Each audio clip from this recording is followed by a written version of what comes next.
এই জঙ্গলের ভিতরটা দেখায় যে একেবারে একটা গা ছমছমে ভাব। ম্যানিটোবার প্রেরি অঞ্চলে হরিণ তো থাকেই, মাঝে মধ্যে কিছু কিছু জায়গায় ভাল্লুক দেখা যায়। হচ্ছে যে নদীটা আছে, নদীটা দেখতে পাচ্ছেন, এবং এই নদীকে কেন্দ্র করে হয়তো এই জায়গা। দর্শক আসসালামু আলাইকুম। আজকে আমি আর অপূর্ব আমরা একটু যাচ্ছি একটি প্রভিন্সিয়াল পার্কে, বিউটি প্রভিন্সিয়াল পার্ক, খুব সম্ভবত সিটি থেকে বেশি দূর না দেখলাম। আজকে 11 এপ্রিল 2025। চমৎকার ওয়েদার, মানে চমৎকার বলতে গরম, আসলে -+30 কাছাকাছি হবে। তো কিছুদিন আগেও যেখানে আমাদের -40 ছিল, সেখানে এই টেম্পারেচারটা অবশ্যই এখন গায়ে লাগে। তো আমরা একটু যাচ্ছি, একটু যেতে যেতে কথা বলবো, যদি সাথে থাকেন পার্কটিও দেখব, আর অপ্রাসঙ্গিক বা প্রাসঙ্গিকভাবে কিছু কথাও বলবো। সন্ধ্যা 6টার মতো বাজে। তো যাবার আগে অপূর্ব একটু টিম হর্টন দিয়ে কিছু খাওয়াবে আমারে। তো আমরা একটু টিম হর্টনে থামবো, তারপরে আবার যাব। আপনারা জানেন যে টিম হর্টন একটি ক্যানাডিয়ান ব্র্যান্ড। তো শোনা যায় এটি যুক্তরাষ্ট্রের কাছে নাকি বিক্রি হয়ে গেছে কয়েক বছর আগে। তো অপূর্ব একটা বেগেল নিল, বেগেল এবং সাথে ড্রিঙ্কস। এখন আমরা একটু সামনের দিকে আগাবো। এখানে একটি 7-Eleven-ও রয়েছে। আপনারা জানেন যে কানাডার উইনিপেগে অনেক 7-Eleven বন্ধ হয়ে গিয়েছে, কারণ চুরির কারণে। বেসিক্যালি অনেক চুরি হয় দোকানগুলো থেকে, এগুলো 24 ঘন্টাই খোলা। এই পেডিট্রিশিয়ানরা যেখান থেকে পার হয়, অর্থাৎ পথচারীরা, তো এটা একটু সাবধানে পার হইতে হয়, কারণ মানুষ চাপ না দিয়েও দৌড় দেয়। তো সেই ক্ষেত্রে দুর্ঘটনা ঘটে অনেক। এই জায়গাটাতে বাংলাদেশি জিনিস পাওয়া যায়। একটি পাকিস্তানি দোকান রয়েছে, বেশ ভালো চলে, আমাদের এই উইনিপেগের একটি অন্যতম বড় দোকান। তো আমরা চলুন যাই সেই প্রভিন্সিয়াল পার্কটার দিকে। সামনে ম্যাকডোনাল্ডস দেখতে পাচ্ছেন, ইউএস এর ব্র্যান্ড। আমরা এখন উইনিপেগে বলে পেরিমিটার, অর্থাৎ শহরের বাইরে থেকে যে রোডগুলি পুরা শহরটাকে সার্কেল করে আছে এই রোডটি, সেই পেরিমিটার দিয়ে যাচ্ছি। পেরিমিটারের পরে কিছু দূর পরে আমরা বাইরে চলে যাব, বেশ কিছু দূর পরে। এবং এই পেরিমিটারগুলি হচ্ছে পুরা একটি সার্কেল, এবং এইটি খুব সম্ভবত প্রায় 110 কিলোমিটার, অর্থাৎ পুরা শহরটিকে এই রাস্তাটি চারদিকের মধ্যে, অর্থাৎ এই শহরের চারিদিকের রাস্তাটি, এবং শহরটা ঠিক মাঝখানে। তবে বাইরেও, পেরিমিটারের বাইরেও ছোট ছোট কিছু জায়গা রয়েছে, ছোট ছোট কিছু পাড়া মহল্লা রয়েছে। তো চলুন যাই। স্পিড লিমিট এখানে কমে এসছে, কারণ সামনে যেহেতু সিগন্যাল, সে কারণে স্পিড লিমিটটা এই জায়গাটাতে কম, 80। এরপরে আবার 100 শুরু। ধরনের লম্বা লম্বা ট্রাক কানাডা জুড়ে চলতে থাকে। কানাডার ইকোনমিটাকে বলা হয় ট্রাকার্স ইকোনমি, অর্থাৎ এই ট্রাকারদের উপরে কানাডার ইকোনমি নির্ভরশীল। এবং আমরা যে দিকটায় যাচ্ছি, এই দিকটায় সাসকাচুয়ান, অ্যালবার্টা, তারপরে ব্রিটিশ কলম্বিয়া, এবং ঠিক পিছন দিকে যদি যাই তাহলে অন্টারিও, কুবেক সহ আটলান্টিক। তো দেখছেন যে কানাডার ক্ষেতগুলি রেডি হচ্ছে। এই সমস্ত জায়গায় বেসিক্যালি দুই দিকেই দেখেন হাইওয়ে। এই সমস্ত জায়গায় গম হয়, গমের পরে আপনার ক্যানুলা হয়, এই ধরনের জিনিস। ইউএসএ বলেন, কানাডা বলেন, গাড়ি চালানোর একটি মজা হচ্ছে যে এই রোডগুলি খেয়াল করেন, এগুলি কিন্তু কোনো ব্রিজে উঠছে না আমরা, এর নিচ দিয়ে রাস্তাগুলি চলে গিয়েছে, অর্থাৎ ক্রসিং এর মধ্যে কোনো সিগন্যাল থাকে না ইউজুয়ালি। আপনি যদি এখান থেকে একেবারে টানা যত দূরে যাবেন না কেন, হয়তো সাসকাচুয়ান পর্যন্ত গেলে ব্র্যান্ডনে 2-1টা সিগন্যাল পেতে পারেন, রেজাইনার সামনে 2-1টা পেতে পারেন, এছাড়া কিন্তু আর এই হাইওয়েগুলিতে সিগন্যাল থাকে না। তবে হ্যাঁ, সিটিতে উঠলে পরে প্রচুর সিগন্যাল। 100-100-এর লিমিটের রাস্তা দিয়ে আমরা এখন চলছি, এবং এই জায়গাগুলি একটু রিস্কি মাঝে মধ্যে, যদি আপনি ড্রাইভিংটা যদি ঠিক মতো না করেন। আমরা পেরিমিটার শেষ করে এবার আরেকটি রোডে যাব, রুরাল একটা রোডে যাব। আর এই জায়গাগুলি কিন্তু সিটির মধ্যেই, অর্থাৎ ওই সাইডে বাস আসে, কিন্তু হয়তো আসে, কিন্তু এইসব জায়গাগুলিতে আসলে কোনো এই পেরিমিটার বলেন বা এইসব দিকে কোনো বাসের কারবান। সব জায়গাতে কিছু বাড়ি ঘর দুয়ার রয়েছে এবং এদের সিটি থেকে বেশি দূর না, সিটি থেকে একেবারে কাছে। অর্থাৎ যদি ডাউনটাউন ড্রাইভ করে যান 25 মিনিটের ড্রাইভ। তো অনেকেই নিরিবিলি থাকার জন্য এই জায়গাগুলি পছন্দ করেন। একটু দেখছেন যে ছোট্ট কয়েকটা বাড়ি, নেইবারহুড, এবং এরা এইসব জায়গায় থাকে। তবে এইসব জায়গাতে আমি ইমিগ্রেন্টদের কম থাকতে দেখি। অর্থাৎ ইমিগ্রেন্ট বলতে নিউ ইমিগ্রেন্ট, কানাডায় তো সবাই ইমিগ্রেন্ট, কিছু নেটিভ ক্যানাডিয়ান বাদে। তো মানে এখানে যারা ইউরোপ থেকে আসা ইমিগ্রেন্টরা তারা থাকে, অন্যান্যদের আমি একটু কম থাকতে দেখি। এই জায়গাগুলিতে বিক্রির জন্য সাইনবোর্ড দেওয়া আছে। এখানে হয়তো একটা সময় আবাসিক এলাকা হয়ে যাবে। যদি একটু বাড়িগুলি দেখায় যে চমৎকার চমৎকার কিছু বাড়ি, এবং এই জায়গাগুলিতে নতুন হয়তো কিছু আরো নেইবারহুড হবে। তো এরা বাসের ফ্যাসিলিটিস নাই। আর যেটা বললাম যে এই ভূমিগুলি কিন্তু রেডি হচ্ছে কৃষির জন্য। অর্থাৎ এখন মেয়ের প্রায় মাঝামাঝি সময় চলে এসছে এবং এই কৃষির জন্য রেডি হচ্ছে। এই 3 মাসের মধ্যেই কিন্তু ব্যাপক ফলন হয়। যেটা বললাম যে যারা নিরিবিলি থাকতে চায় তাদের জন্য এদের আসলে বাজার সদাই, অর্থাৎ যদি গ্রোসারি বলেন তাও অনেক দূরে, প্রায় 20 কিলোমিটারের মতো যেতে হয়। এই বাড়িগুলি দেখেন, যদি একটু দেখাই, চমৎকার চমৎকার বাড়ি। সমস্যা হচ্ছে যে গাড়ি ছাড়া কোনো অল্টারনেটিভই নাই। অর্থাৎ যেই বাইরে যাবে তাকে গাড়ি নিয়ে যেতে হবে। এবং এই পাড়াটা যদি একটু দেখেন, অদ্ভুত সুন্দর সুন্দর কিন্তু কিছু বাড়ি, এবং এটিও বেশ বড় বাড়ি। এবং দাম জানি না কত হবে, যদি কেউ দাম জিজ্ঞেস করেন। ওই শেষ বাড়িটা যেটা দেখালাম, আই থিঙ্ক প্রায় $1 মিলিয়ন মতো হইতে পারে। আর এইসব জায়গায় বাড়ির শহরেও যা, গ্রাম এই অঞ্চলেও অলমোস্ট সেম। হয়তো 10 মিলিয়ন বাড়িটা $1 মিলিয়ন কম হতে, সরি, কোনো একটা যদি $1 মিলিয়নের বাড়ি হয় অর্থাৎ $10 লাখ, সেটা হয়তো $9 লাখ হতে পারে। বাট কিছুটা ট্যাক্স কিছুটা কম এইদিকে, আর সিটির মধ্যে ট্যাক্সটা একটু বেশি। আমরা কোনো টাউনের মধ্যে ঢুকছি নিঃসন্দেহে, কারণ স্পিড লিমিট 50। এটা টাউন তো বলাও যাবে না, এটা রুরাল এরিয়া। ছোট ছোট কয়েকটা ঘর, পাশ দিয়ে দেখেন চমৎকার এই নদীটা। এই নদীটা খুব সম্ভবত রেড রিভার নদীটাই হবে। পুরো আমাদের পাশ দিয়ে এখন বয়ে গেছে। এবং আমরা যে পার্কটা যাচ্ছি সেই পার্কটার এখান থেকে 4.9 কিলোমিটার দূরে। হ্যাঁ, 4.9 কিলোমিটার দূরে। এবং নেইবারহুডের স্পিড লিমিটগুলি 50। এখানে বেশ কিছু ঘর রয়েছে। যেটা বললাম যে নেইবারহুডে হয়তো 1-8টা কনভেনিয়েন্ট স্টোর থাকতে পারে, অর্থাৎ ছোটখাটো দোকান, যদিও আমার চোখে পড়েনি। তবে এদের নিত্য প্রয়োজনীয় সব কিছু কিনতেই কিন্তু উইনিপেগে যাইতে হয়। এই যে ছোট্ট একটা দোকান, এর মধ্যেই সব কিছু। এইখানেই ব্যবসা বাণিজ্য, অর্থাৎ যিনি দোকানটা নিয়ে ব্যবসা করেন তার হয়তো এই 100 বা 150 বাড়িকে নিয়ে তার বিজনেস। তো কানাডায় অনেকে আপনাদের লোভ দেখায় যে কানাডায় বিজনেস, ছোট শহরগুলি বিজনেস। এই মাথায় রাখবেন, এই যে এই অলমোস্ট ভিডিওটা যে শুরু করছিলাম তখন থেকে এই মধ্যেই কিন্তু টাউনটা অলমোস্ট শেষ। তো এই জায়গাতে আপনার কি ব্যবসা বা কি বাণিজ্য একটু কঠিন আসলে। তো ব্যবসা করতে হলে অবশ্যই বড় জায়গায় ব্যবসা করা উচিত। ছোট জায়গায়, ছোট টাউনে ব্যবসা অতটা সুবিধার না।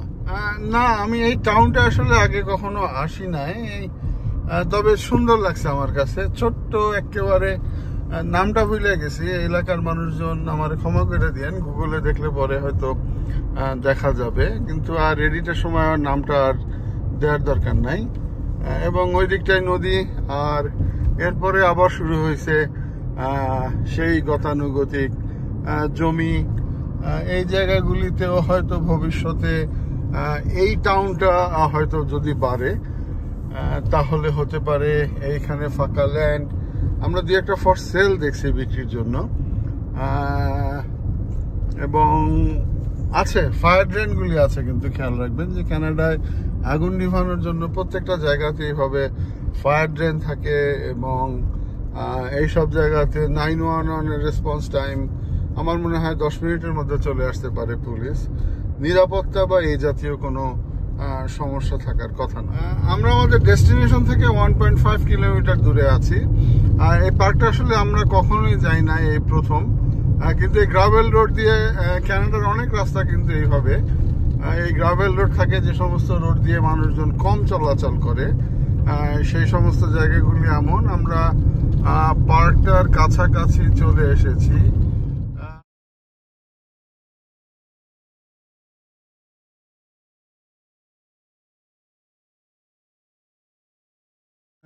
আমরা প্রভিন্সিয়াল পার্কটার কাছেই, এখানে সিগন্যাল মানে ওদের সাইনবোর্ডটা দেখতে পাচ্ছি, বিউড্রে অর সামথিং লাইক দিস, এই ধরনেরই হবে। তো আবারও গ্রাভেল রাস্তা, এই রাস্তাগুলো দিয়ে গাড়ি চালানো একটু বিপজ্জনক হচ্ছে। চালনা করুক যদি চাকাটা বসে যায় এত দূরে। আমাদের করা আছে কি জানি বলে, একটা কোম্পানির কাছ থেকে টো নেওয়ার আছে, অর্থাৎ বছরে সে আমাকে 5টা টো দিবে। এটা কানাডায় খুব দরকার, কারণ উইন্টার গাড়ি যে কোনো সময় আপনার বসে যাইতে পারে। তো এই ধরনের পরিস্থিতিতে বিপদে পড়লে পরে ওদের আসতে আমাদের এই সব জায়গা থেকে উদ্ধার করতে করতে কিন্তু অ্যাটলিস্ট 2-3 ঘন্টাও লাগবে। তো সন্ধ্যা হয়ে আসছে। এই ধরনের এক্সাইটমেন্টগুলি দিনে করা। এই জায়গাটাতে একটা লোকেশন ম্যাপ দেওয়া আছে, আমরা এই জায়গাটা দাঁড়িয়ে রয়েছি। আর এই নদীটাকে কেন্দ্র করেই সবকিছু বলা আছে, যে এখানে ম্যানিটোবার প্রেরি অঞ্চলের একটি ওয়েলকাম প্রেরি ওয়ার্ল্ড, অর্থাৎ প্রেরি অঞ্চল। এবং যেটা হচ্ছে যে নদীটা আছে, নদীটা দেখতে পাচ্ছেন, এবং এই নদীকে কেন্দ্র করে হয়তো এই জায়গাটা। তো তেমন কিছু না, এখানে হাইকিং এর ব্যবস্থা রয়েছে, হাঁটতে পারবেন লম্বা সময়। তো যারা হাইকিং করতে চান তারা এই জায়গাটায় আসতে। আমরা যে বেগেলটা নিয়ে আসছিলাম সেটা এখন একটু বসে খাওয়ার জায়গা। আর এই জায়গায় দেখছেন যে বেশ কিছু চুলা করা রয়েছে, এবং এই চুলাগুলিতে মানুষ রান্না করতে পারে। তবে খুব সম্ভবত আজকে ফায়ার অ্যাডভাইজারি জারি করা আছে। আপনারা জানেন যে কানাডার বিভিন্ন জায়গাতে ওয়াইল্ড ফায়ার চলছে, তো এই বাতাসে আগুন ছড়াতে পারে, এবং সেই কারণে হয়তো আজকে ফায়ার অ্যাডভাইজারি আছে। তো ফায়ার অ্যাডভাইজারি সম্বন্ধে জানতে হলে অবশ্যই প্রভিন্সের গভর্নমেন্টের ওয়েবসাইটগুলি দেখবেন। কেউ যদি এসব জায়গায় প্ল্যান করতে আসেন কোনো পিকনিকের বা কোনো কিছুর, অবশ্যই ফায়ার অ্যাডভাইজারি দেখে আসবেন। যদি দেখেন যে ফায়ার অ্যাডভাইজারি আছে, আপনি আগুন জ্বালাচ্ছেন, তাহলে বিপদে পড়তে হবে। ফ্যামিলি দেখেন খুবই কম, একজন চলে যাচ্ছে, আরেকটা ফ্যামিলি আসছে, ওই আরেকটা, আর 2 জন গাড়ি, 1 2 3 4 5 6 7টা গাড়ি। অতএব ভিতরে লোকজন কম। আর জানেন যে সব জায়গায় তো আর হাইটে আসা সম্ভব না, তার মানে যে কয়টা গাড়ি অন অ্যান এভারেজে 2 দিয়া গুণ দিলে পরে বোঝা যাবে যে ভিতরে কতজন আছে। চমৎকার একটি পিকনিক স্পট, যেটা বলছিলাম, যেখানে পিকনিক করা যায়, এবং শেড করা আছে, এবং যেটা বললাম যে বারবিকিউ করার জন্য চমৎকার জায়গা করে রাখা আছে। আমি যদি একটি বারবিকিউর চুলা দেখাই, এই জায়গাগুলিতে আগুন জ্বালাতে পারবেন, আগুন জ্বালায় বারবিকিউ করা যাবে, এবং বারবিকিউ কইরা খাওয়াও যাবে। ওই চুলাটার উপরের ইটা দেখলাম না, কিন্তু এইটার আছে। অতএব সুন্দর, খারাপ না। ভিতরে শেডটা আছে, যদি শেডটা একটু দেখাই, যে এই শেডটার মধ্যে আপনি বৃষ্টি হলে পরে এই শেডের মধ্যে আসা যায়। আর উইন্টারের কথা যদি বলি, যে উইন্টারে এখানে একেবারে জনমানব শূন্য, কাউকে পাবেন না এই জায়গাটা। হাইকিং করতে পছন্দ করেন তাদের জন্য কিন্তু জায়গাটা খুবই সুন্দর, একেবারে মনের নদীর পাড়ে মনোরম একটি পরিবেশ, এবং এই জায়গাটায় হাইকিং করতে পারেন।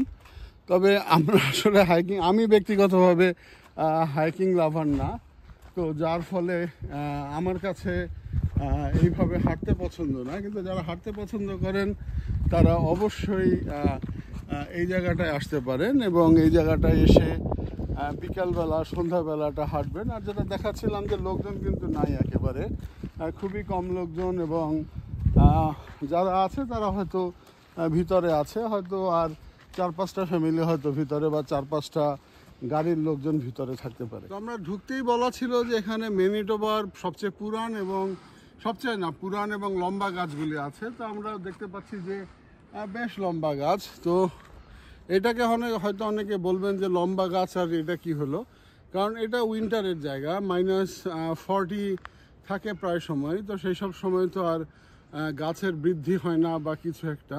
তো তারপরেও কিন্তু বেশ লম্বা, আমার ধারণা 70-80 ফিট লম্বা হতে পারে এই গাছগুলি, অথবা তার চেয়েও বেশি। অলমোস্ট আমরা 1-1.5 কিলোমিটারের মতো হেঁটেছি।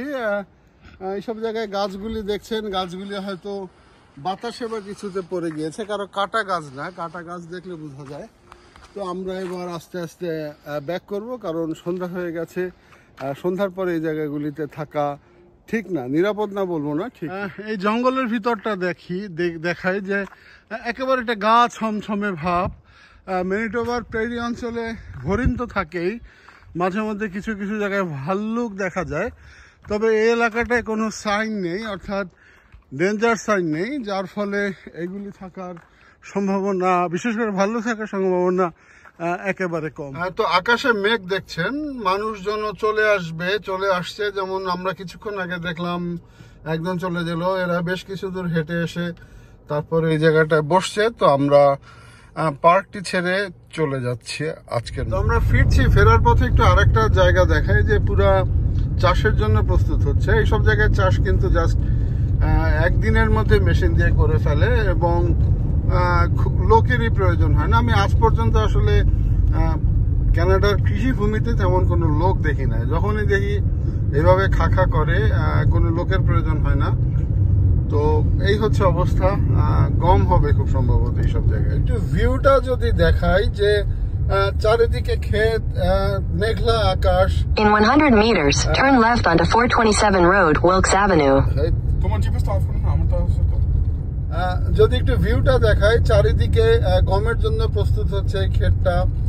অন্ধকার হয়ে আসছে একেবারে, একে সন্ধ্যা নামছে, তার উপর আকাশে মেঘ। চমৎকার একটি ভিউ, এবং এইটাই ম্যানিটোবার কানাডার প্রেরি অঞ্চলের রিয়েল। এই অঞ্চলের মানুষের পেশা অবশ্যই কৃষি, এবং দেখেন যে এইভাবে জিনিসগুলি হয়তো সংরক্ষণ বা প্রক্রিয়াজাতকরণের জন্য এই জিনিসগুলি, অর্থাৎ সেই রুরাল ইকোনমির ছাপ কিন্তু এইসব জায়গায়। আমরা যাওয়ার সময় যে একটি ছোট্ট কমিউনিটি দেখাচ্ছিলাম, সেই কমিউনিটিটা আবার ক্রস করছি। তো এইসব জায়গাতে অবশ্যই জুনিয়র স্কুল অর্থাৎ এবং হাই স্কুল সবই আছে। দেখেন বাড়িগুলি চমৎকার, নিরিবিলি একটি জায়গা, অর্থাৎ গ্রেড 12 পর্যন্ত পড়ার ব্যবস্থা কিন্তু এই জায়গাটাতেই রয়েছে। যারা একটু থাকে আরবান এরিয়াতে, যারা আরো রুরাল এরিয়াতে থাকে, ওদের জন্য হয়তো গাড়ির ব্যবস্থা, স্কুল বাসের ব্যবস্থা অবশ্যই রয়েছে। তো এই হচ্ছে অবস্থা। তো এই সব জায়গায় নাগরিক সুযোগ সুবিধা, দোকানপাট নাই, আর এছাড়া নাগরিক সুযোগ সুবিধা সবই আছে, সবকিছু এই জায়গাতে আছে। এই বাড়িটা বিক্রি হবে, আমি জানি না দাম কত। যেটা বললাম যে হায়েস্ট মানে অত দাম হবে না। তো এই পোস্ট অফিসের জন্য যে চিঠিগুলি ফেলে রেখে যায় এইসব জায়গায়, এবং খুবই সাজানো গোছানো একটা নেইবারহুড, খুবই সাজানো গোছানো, খুবই সুন্দর সুন্দর বাড়ি। তবে অনেকগুলি গাড়ি দেখতে পাচ্ছি। এর মূল কারণ হচ্ছে, আমি প্রিটি শিওর যে এখানে যতগুলো মানুষ ততগুলো গাড়ি এসব জায়গায় কিন্তু মাস্ট। কারণ প্রথমত ভয় থাকে, গাড়ি যদি কোনো কারণে বসে যায় তার একটি ভয় থাকে। দ্বিতীয়ত আপনি গাড়ি ছাড়া যেতে পারবেন না। তৃতীয়ত আপনাকে কেউ ড্রপ পিক করবে, কেউ নামিয়ে দেবে, সেটা সম্ভব না। ট্যাক্সি ভাড়া, এখান থেকে যদি আপনি ডাউন টাউনে যেতে চান কমপক্ষে $200 উপরে ট্যাক্সি ভাড়া আসবে, বা কম বেশি, সেটাও সম্ভব না। তো সেই ক্ষেত্রে গাড়ি ছাড়া কিন্তু এইসব জায়গায় আর কোনো একেবারে পথ খোলা নেই। সো প্রত্যেকটা বাড়ির সামনে আমরা গাড়ি দেখতে পাচ্ছি, তার মানে হিসাব বরাবর যে কয়টা গাড়ি ওই কজন মানুষ এই ভাষাটায় থাকে। তো সন্ধ্যা নামছে, সন্ধ্যার সময় নিয়ে নামে। এখন সূর্য অস্ত যায় প্রায় 8:45-টার দিকে, অর্থাৎ 8:45 দিকে। এটা যেতে যেতে একেবারে জুনের 23 তারিখ বোধহয় সবচেয়ে বড় দিন। সেই দিনটাতে প্রায় 9:30টারও পরে সূর্যাস্ত যাবে। তো ওই সময় রোজা আমরা রেখে ফেলেছি আরো কয়েক বছর আগে, খুব কঠিন ছিল। তো আজকের মতো বিদায় নিব দর্শক। আমি জানি না আমাদের এই রিলেটেড ভিডিওগুলি কেমন লাগে। যারা চ্যানেলটি প্রথম দেখছেন তারা সাবস্ক্রাইব করে দেখবেন, এবং যারা দীর্ঘদিন ধরে দেখছেন তারাও যদি সাবস্ক্রাইব না করেন সাবস্ক্রাইব করে দেখবেন, এবং কানাডা সম্পর্কিত, ইউএস সম্পর্কিত বিভিন্ন বিষয়ের আপডেটগুলি আমরা আপনাদেরকে জানাতে পারি। তো দর্শক, আবারও কথা হবে ইনশাল্লাহ। আসসালামু আলাইকুম।